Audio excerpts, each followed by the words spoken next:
स्वामी भगवान की। वर्तमान शासनाय वर्धमान स्वामी भगवान की। चतुर्विंशति तीर्थंकर भगवान की जय हो। परदादा गुरु आचार्य भगवान विमल सागर जी महाराज की जय हो। गुरु नाम गुरु गणाचार्य भगवान विराग सागर जी महाराज की जय हो। मम दीक्षा प्रदाता चर्या श्रोमणि 108 आचार्य भगवान गुरु 108 विशुद्ध सागर जी महाराज की जय हो। ढाई दीप में विराजमान 3 कम 9 करोड़ मुनि भगवंतों की जय हो। जो लोग पूज मुनि 180 निवृत्त सागर मुंडाज की, समस्त मुनि संघ की। बंधुओं, चल रहा है पर्युषण पर्व। आज पर्युषण पर्व का मान के चलना अपन अंत की ओर बढ़ रहे हैं।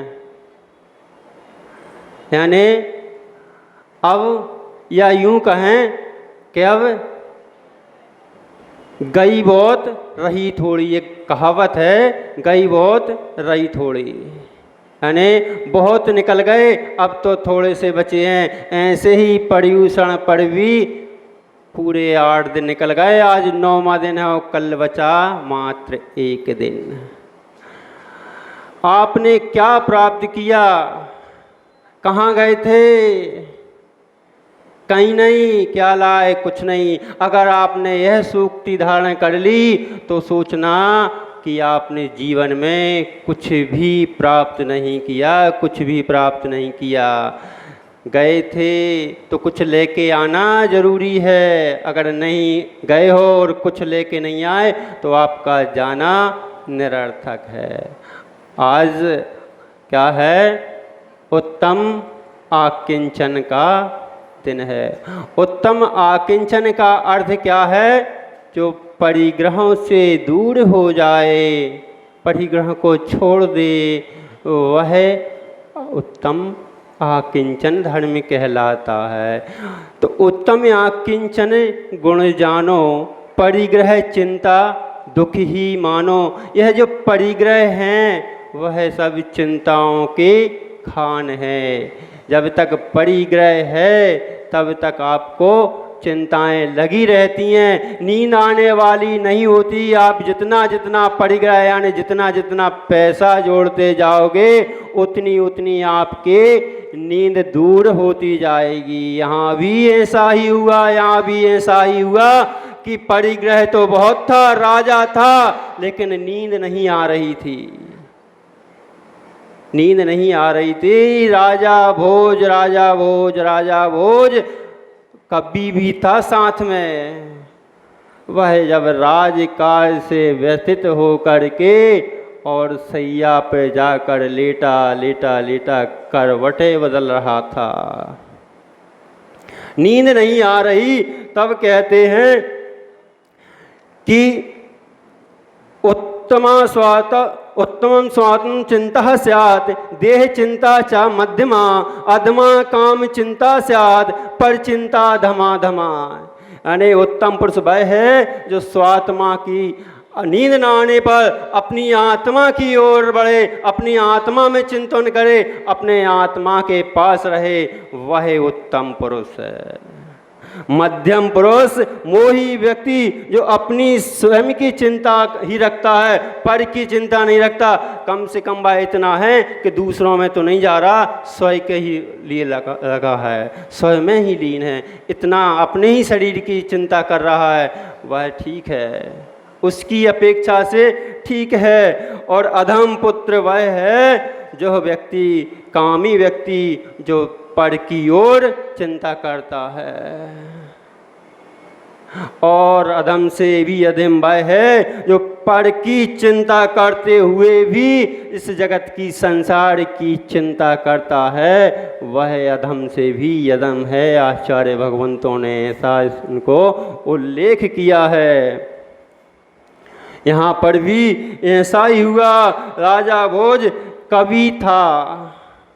अब कविराज जी, आज कविराज जी नहीं आए, कविराज जी नहीं आए, कोई बात नहीं है, रिंकू भैया कोई बात नहीं है, लेकिन अगर नहीं आए तो अपन तो हैं। अच्छा, आए हैं कविराज जी। कविराज जी ऐसा है, जब आपको नींद नहीं आती तो आप कविताएं रचने लगते हैं, कविताएं गढ़ने लगते हैं, संसार पर विचार करने लगते हैं। ऐसा ही वह राजा भोज कवि था, उसको भी नींद नहीं आ रही थी। वह कविता रचने लगा। क्या रचने लगा?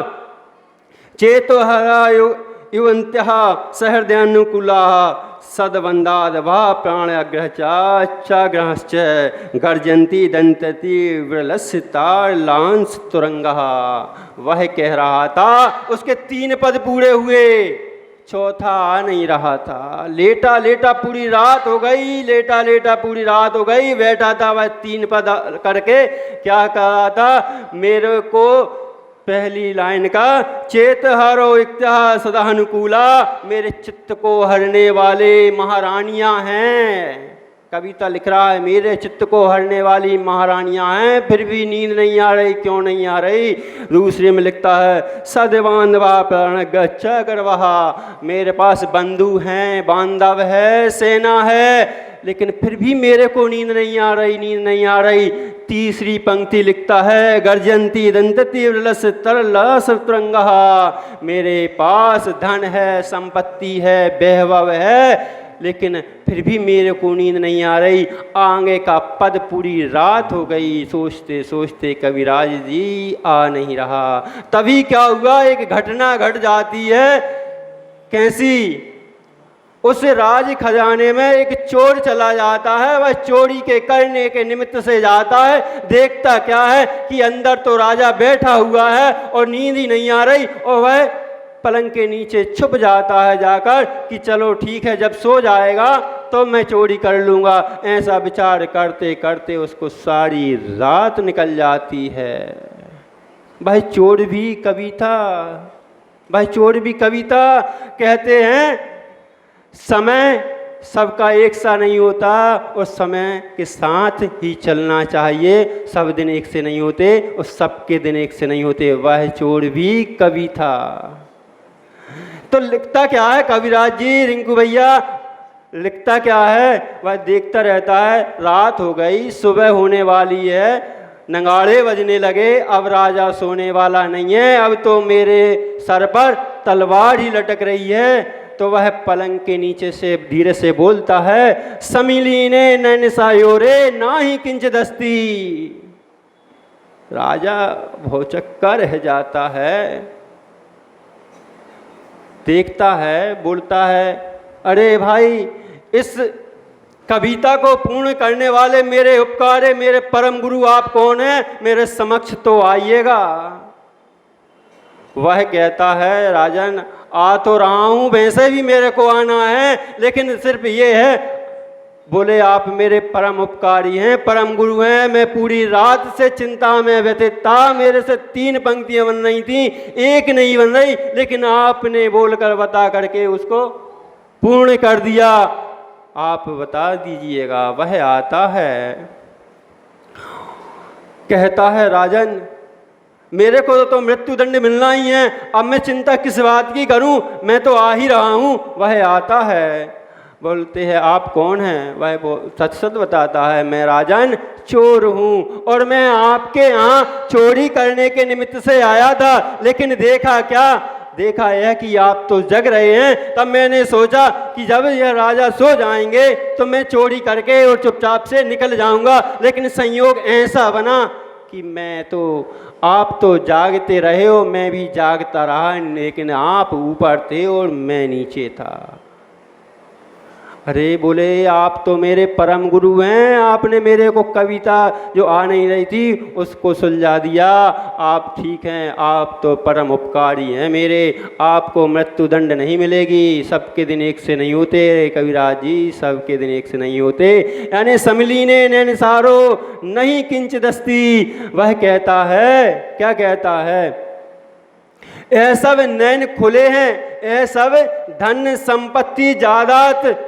आप सोच रहे हो महाराज जी कहाँ आज किंचन का धर्म है और कहाँ चोर की कथा सुना रहे हैं, धन अर्जन कर रहे हैं। लेकिन सुन तो लो, फिर क्या कह दिया? फिर उस चोर ने कह दिया, यह सब धन संपत्ति वैभव राज्य राजघराने जब तक हैं, जब तक तुम्हारे नयन खुले हैं। जिस दिन तुम्हारे नयन बंद हो जाएंगे उस दिन ये तुम्हारे किसी काम के नहीं है और साथ जाने वाले भी नहीं हैं। छोट की यह बातें सुनकर राजा गदगद हो गया। उसने उसको मालूम है क्या किया, मंत्री बना लिया, अपना मंत्री बना लिया। क्योंकि पारखी की नज़र तो पारखी ही जानता है। कविराज जी आप बैठे हैं, आप ही दूसरा कवि अगर आकर बैठ जाएगा तो उसकी परख आपको होगी, अन्य को नहीं होगी। ऐसे ही यहाँ पर भी जब राजा स्वयं कवि था, राजा भोज जिसका नाम चलता है, भोपाल में भोजपुर के नाम से जिसे जाना जाता है, वही राजा भोज की नगरी भोपाल को जानी जाती है। वही राजा भोज की नगरी थी, वही राजा कवि था, वह राजा कवि था, उसने उसको मंत्री बना लिया। लेकिन हमारी सोच हमने बदल के रखी है। कैसा सोच बना के रखी है, मेरा सो मेरा और तेरा भी मेरा, मेरा सो मेरा और तेरा भी मेरा। यह दुर्योधन की बुद्धि है, दुर्योधन की बुद्धि है। जब राज्य का हिस्सा होता है तब दुर्योधन से कहते हैं कि आधा राज दे दो, तो वह कहता है अरे मेरा तो है ही, मैं तेरा भी मेरा ले लूंगा। फिर कुछ ऐसी बुद्धि वाले हुआ करते हैं, तेरा तो तेरा और मेरा भी मेरा, यानी तू तेरी जगह में रह, तू तेरे धन में रह, तू तेरे राज्य में रह और मुझे मेरे राज्य में रहने दे। ऐसी बुद्धि पांडवों की हुआ करती है। तुम अपनी स्थिति पर रहो, हम अपनी स्थिति पर रहते हैं। ध्यान से सुनना है, जोड़ते जाना है। आकिंचन धर्म चल रहा है, त्याग का धर्म चल रहा है। कम से कम पांडव मत बनो, पांडव मत बनो। तुम्हारा तो तुम्हारा ठीक है, मैं हड़प ले रहा हूँ, तुम्हारा भी ले रहा हूँ। कम से कम युधिष्ठिर ही बन जाए, पांडव ही बन जाओ, युधिष्ठिर ही बन जाओ कि भैया ठीक है, तुम तुम्हारे में संतुष्ट, हम हमारे में संतुष्ट। लेकिन फिर कुछ ऐसे हुआ करते हैं, कुछ ऐसे हुआ करते हैं, ऐसी बुद्धि वाले भी हुआ करते हैं, मेरा भी तेरा और तेरा भी तेरा। मेरा जो है वह तेरे पास जो है वह तेरा है, मेरा जो है वह भी तेरा है। ऐसा ही वह राम कथा सुन रहे हैं आप सब, राम कथा सुन रहे हैं। राम कहते हैं हे भरत, यह राज्य मेरा नहीं है, यह तो माता ने राज मांग लिया, यह तेरा हो गया, मेरा था वही भी तेरा है, इसलिए मैं वन को जा रहा हूं, तू राज कर, तू राज कर, वहां पर रह। ऐसी बुद्धि जिसकी अगर हो जाए तो फिर उत्तम आकिंचन। फिर भी कह दिया, फिर भी ऐसे लोग होते हैं अभी भी संतुष्ट नहीं है। कुछ फिर ऐसे भी हुआ करते हैं, यह तो राम की बुद्धि हो गई कि ठीक है, मेरा भी तू रख ले और तेरा भी तू रख ले, मेरे को कुछ चाहिए नहीं, मैं बन जाता हूँ, वन में जा कर के रहता हूँ। लेकिन फिर कुछ ऐसे भी हुआ करते हैं, ना मेरा है ना तेरा है, यह दुनिया रैन बसेरा है। कुछ ऐसे भी हुआ करते हैं, कुछ ऐसे भी हुआ करते हैं, ना मेरा है ना तेरा है, यह दुनिया रैन बसेरा है। पंडित जी कुछ ऐसे हुआ करते हैं, सांवला जी जानते हो वे ऐसे कौन थे? ऐसे भरत जैसे हुआ करते हैं, भरत जैसे वीर हुआ करते हैं। जब जैसे ही वह आए, राम कहाँ से, वन से आए और राम ने से कहा यह तुम सब रख लो, मेरे को कुछ नहीं चाहिए, यह संसार तो रैन बसेरा है, मैं दीक्षा लेने जा रहा हूँ, दीक्षा लेने जा रहा हूँ। राम कहते हैं भैया अभी तो हम वन से आए हैं, थके हारे हुए हैं, अभी हमने बहुत समय से घूम रहे हैं, जंगल जंगल भटक रहे हैं, कुछ तो हमें आराम करने दो। वही भरत कहता है, वही भरत कहता है, इस दुनिया का कोई भरोसा नहीं, मैंने बहुत भोग लिया, बहुत भोग लिया, मैं दीक्षा लेने जा रहा हूँ, मैं दीक्षा लेने जा रहा हूँ। और पंचमुष्टि के लुंच कर दीक्षा ले लेते हैं। ऐसी सोच वाले, प्रज्ञा वाले बहुत ही कम हुआ करते हैं, बहुत ही कम हुआ करते हैं। कले कालो चले चित्ते देह नाम चकीट के, इधर चित्त चमत्कार जिन रूप धरा धरा। इस कली काल में देह अन्न का कीड़ा बना हुआ है। शरीर को भोजन चाहिए पड़ते हैं, सुबह खा लिया तो दोपहर को चाहिए ही चाहिए, फिर शाम दोपहर को खा लिया शाम को चाहिए ही चाहिए।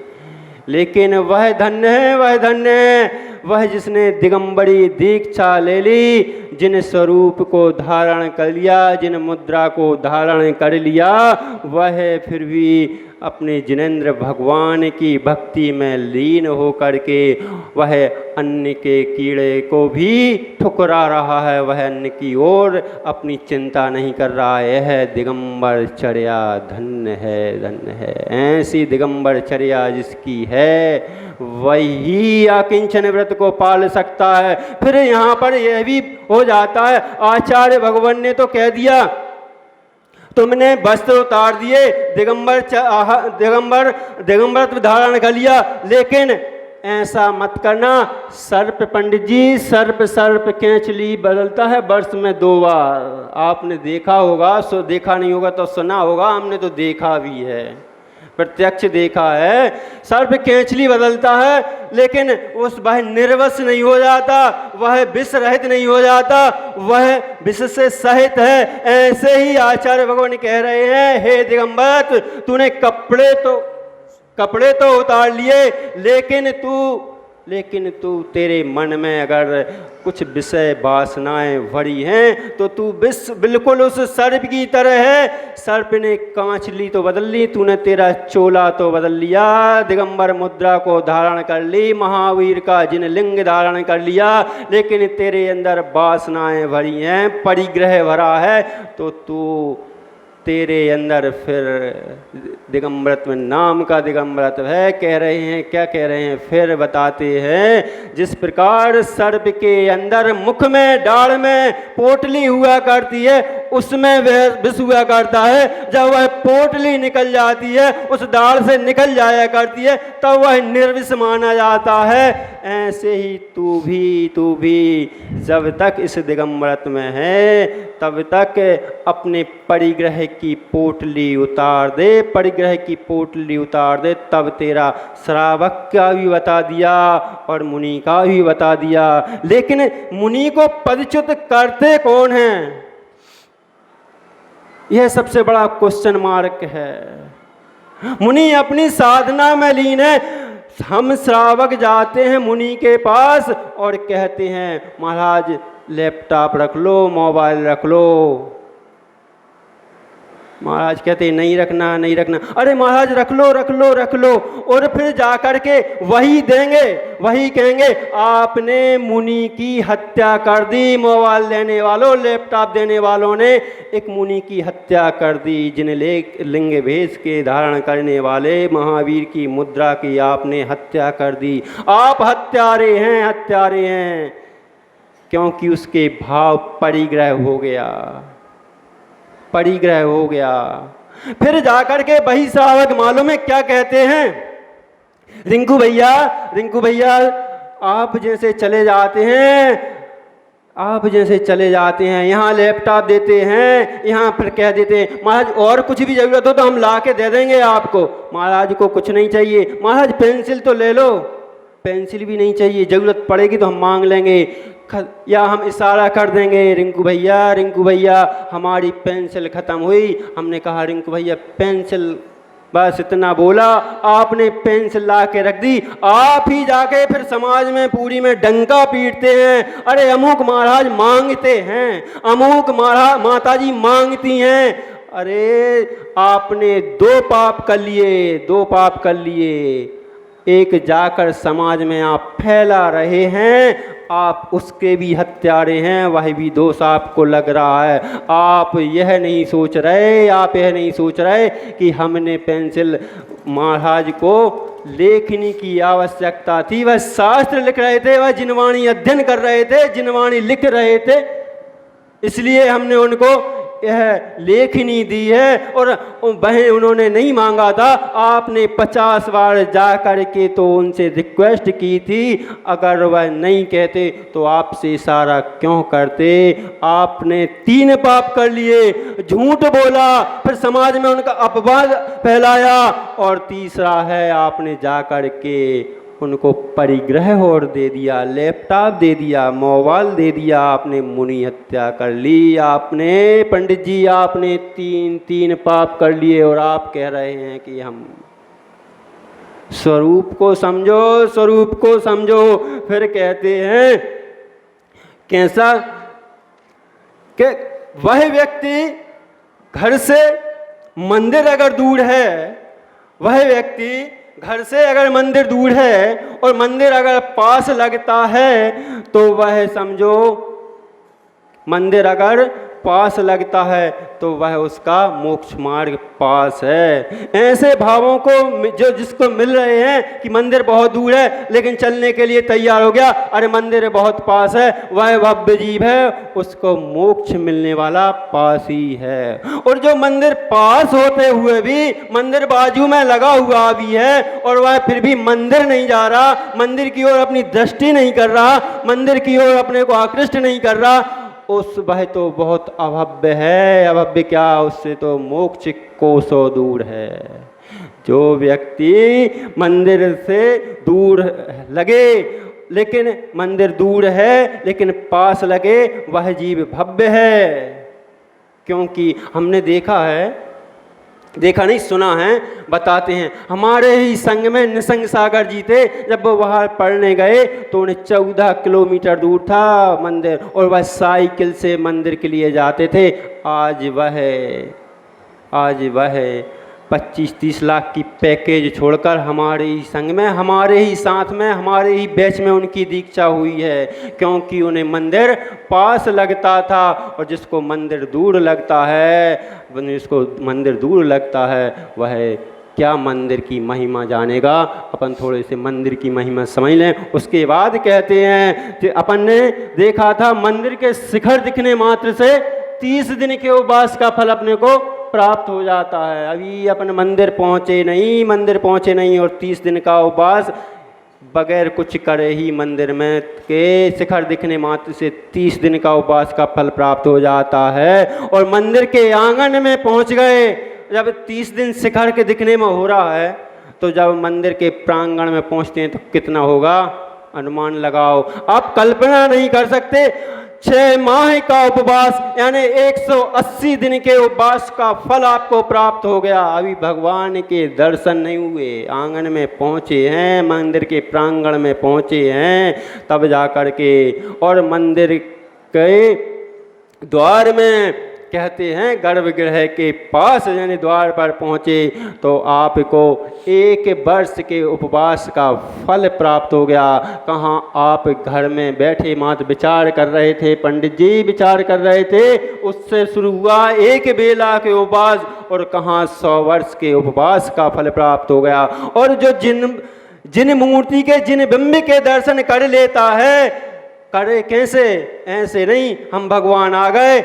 एक व्यक्ति ने पूजा भी ऐसे ही की थी, कभी आएगा दृष्टांत फिर बताएंगे, समय अपना हो गया है इसलिए थोड़ा शार्ट में कर लेते हैं कि एक व्यक्ति ने मात्र पूजा जैसे भी की थी, वह कभी बाद में दृष्टांत लेंगे। प्रभु का अगर हम दर्शन कर लेते हैं, दर्शन करने मात्र से हमें 1000 उपवास का फल प्राप्त हो जाता है। सुन लो भैया, प्रभु के दर्शन कर लो, कम से कम प्रभु के दर्शन ही कर लो। कुछ तो ऐसे अभागे हैं, तो एक दिन और भी बताया था कि सदैया भदैया और मरैया, और कुछ तो ऐसे हैं न वे सदैया है न भदैया है न मरैया, उन्हें न प्रभु से मतलब, न हम सदा भादों में आएंगे न बिरतों में आएंगे न सदा आएंगे, कभी आते ही नहीं हैं। वह बेचारे तो कोसों ही दूर हैं, कोसों ही दूर है। और जिनको प्रभु के दर्शन प्राप्त हो जाते हैं उन्हें 1000 के उपवास का फल प्राप्त होता है। और जो भगवान की स्तुति करता है उसे अनंत उपवास के फल प्राप्त होते हैं। भगवान के पास गए, स्तुति कर ली, अभी अभिषेक का भी महत्व है, लेकिन वह अभिषेक और आदि का महत्व कौन से अभिषेक से कितना फल, क्या क्या फल प्राप्त होता है, वह आपको पद्म पुराण ही पढ़ना होगा, क्योंकि उसका दृष्टांत थोड़ा लंबा है और अपने पास समय कम है। इसलिए हम बता देते हैं, पद्म पुराण रविशरण कृत पन्नालाल जी साहित्याचार्य द्वारा लिखित जो ग्रंथ है उसमें पढ़ लेना। आपको 172 से लेकर 183 यानी 174 से 183 तक आप पढ़ लेना। आपको संस्कृत टीका में भी दिया है और हिंदी में भी टीका में भी दिया है, दोनों ही में दिया है। फिर वे कहते हैं उसको जो प्रभु की स्तुति करता है, गुणगान गाता है, उसको अनंत उपवास का फल प्राप्त होता है। और जो प्रतिमा, प्रभु की प्रतिमा विराजमान करते हैं, जिसने राई की बराबर भी अगर प्रतिमा यानी कह दिया एक इमली के पत्ते के बराबर जिन बिंब बनवा लिया, और उस जिन बिंब में अगर राई के बराबर भी आपने प्रतिमा रख दी, तो उस सुचिता के पुण्य की बराबरी कोई कर नहीं सकता। अब जब अनंत इधर बता दिया, तो अब जब राई के बराबर ही प्रतिमा रखवा दी, तो फिर सोचो उसके पुण्य का फिर वर्णन। इसलिए ऐसे प्रभु का हमें दर्शन करना चाहिए। लेकिन हम करते क्या हैं, प्रभु के दर्शन हम करते नहीं हैं, मात्र ढोंग करते हैं, दिखाने के लिए जाते हैं, दिखा करके आ जाते हैं। क्यों करते हैं, क्यों उनका हमें फल प्राप्त होता है? तो कहते हैं अपन ने जिन कहते हैं। जिन किसे कहते हैं यह देख लिया था, तो कहते हैं जिन्हें कसाय इंद्रियों का निग्रह कर दिया है, त्याग दिया है, जीत लिया है, और जीतने वाले को जिन कहा जाता है। इसलिए जिन कहते हैं। और जितेंद्र कहते हैं, जिनवर कह लेते हैं। जिस मार्ग पर चल रहे हैं और चलने की हमें प्रेरणा देते हैं, उसने जिन रूप धर को वर्ण किया, उस रास्ते का वर्ण किया। वर्ण माने वर मत समझ लेना कि किसी ने वरमाला डाल दी वह वर हो गया। वह मोक्ष रूपी लक्ष्मी को जिसने वरा है वह वर है। इसलिए जिनवर कहलाता है और मुक्ति पथ के नेता कहलाते हैं जिसने मोक्ष रूपी लक्ष्मी की ओर अग्रसर हुआ और हो करके दूसरे को चलने के लिए कविराज जी अग्रसर किया। और वह इसलिए मोक्ष मुक्त बधु का कंत मुक्ति पथ के नेता कहलाते हैं। और अरिहंत भगवान परम गुरु कहलाते हैं। इसलिए कहलाते हैं कि वह अपने कर्मों का हनन तो करते किया ही है। अपने उस पथ पर चल करके अपने कर्मों का हनन किया और चल करके वह दिव्य ध्वनि खिली। उस दिव्य ध्वनि से, दिव्य देशना से जग जन का कल्याण होता है। वह भी इसीलिए वह जिनवर कहलाता है, अरिहंत भगवान कहलाता है। क्योंकि उस जिनवाणी की देशना सुनने से कर्मों का क्षय हो जाता है, कर्मों का हनन हो जाता है। उन कर्मों के हनन के कारण उसको अरिहंत कहते हैं। इसलिए जिन्होंने अपने कर्मों को क्षय कर लिया, 148 कर्म वृत्तियों को जीत लिया, ऐसे प्रभु को जिसने जीत लिया, इसलिए उनका विचार करने मात्र से उपवासों का फल प्राप्त हो जाता है। जिसको यह ज्ञान नहीं है वह ही प्रतिमा में मंदिर जाने में संशय करता है। हम भी उत्तम आकिंचन धर्म है और इस आकिंचन धर्म के दिन कुछ अपने परिग्रह का त्याग करते करते, जैसे उस जिनेंद्र भगवान ने जिन रूप को वरा, वैसे ही थोड़ा थोड़ा छोड़ते एक दिन बड़ा हो जाएगा। और बड़ा करते करते हम भी एक दिन उस मोक्ष कंत को बढ़ेंगे। इन्हीं भावनाओं के साथ आचार्य भगवान विशुद्ध सागर जी महाराज की जय। जय महाराज की जय हो।